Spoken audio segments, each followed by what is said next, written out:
So if you don't know by now, then you should probably get familiar. Congestive heart failure is characterized as the inability of the heart to supply blood flow to meet the needs of the body. Sorry about the typo there.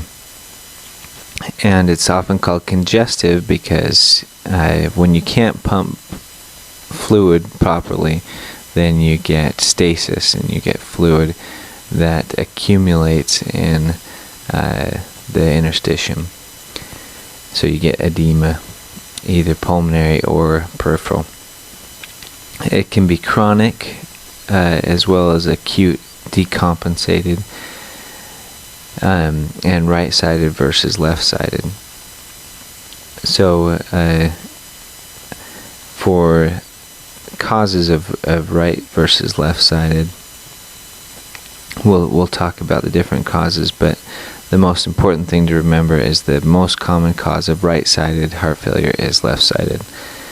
And when we talk about acute decompensated heart failure, that's usually a chronic heart failure that decompensates or reaches a point where it just collapses.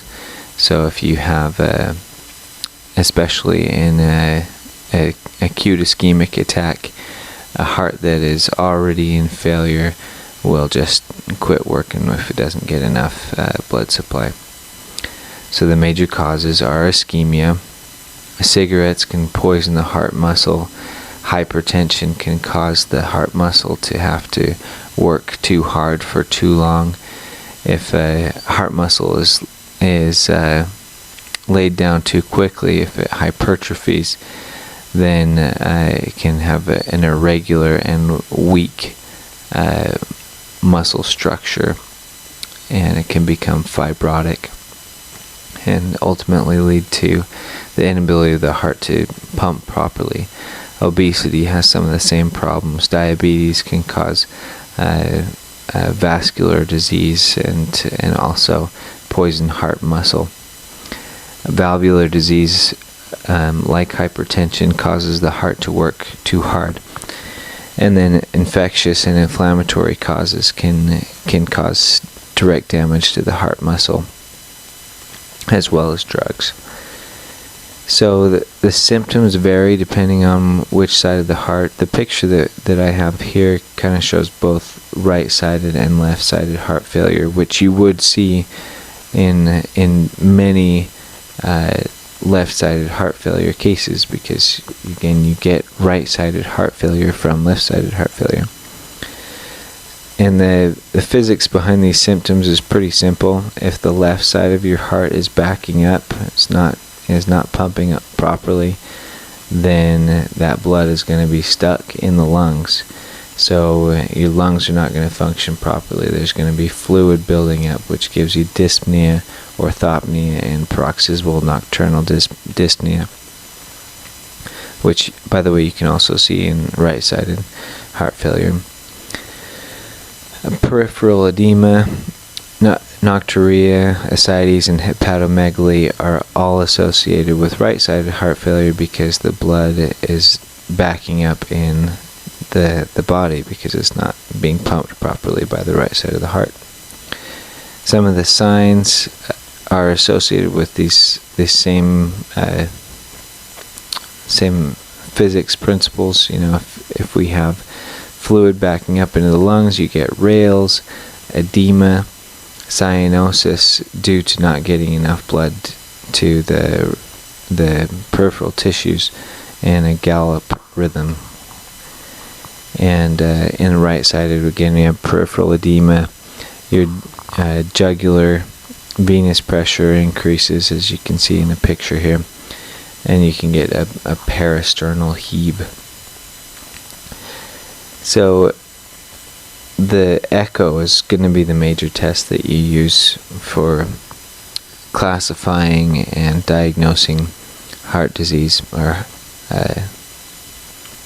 heart failure. You look at the stroke volume, you look at the ejection fraction. Those two things help you to know how well the heart is actually functioning. A chest x-ray will show cardiomegaly as well as curly lines.